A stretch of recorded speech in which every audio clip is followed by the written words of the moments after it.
الله أنعم عليها بخيرات كثيرة، منها البترول، وهذا أهم شيء. وكلنا سمعنا اللي ذكره وزير البترول أنه هناك آبار الآن اكتشفت في جنوب الرياض من النوع البترول اللي قال البترول الحلو، وهذا حتى تنقيتها لا يحتاج إلا نسبة مئوية جدا.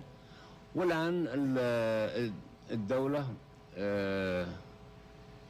وزارة البترول بالذات سوف تقوم بحفر هذه الآبار حتى تصبح آبار إنتاجية وتصدر، سواء كان من ناحية الموانئ في غربي المملكة أو في شرقيها.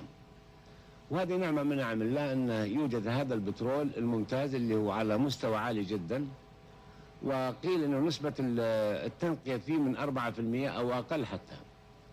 وهذه من الأسباب الاقتصادية اللي تجعل المملكة العربية السعودية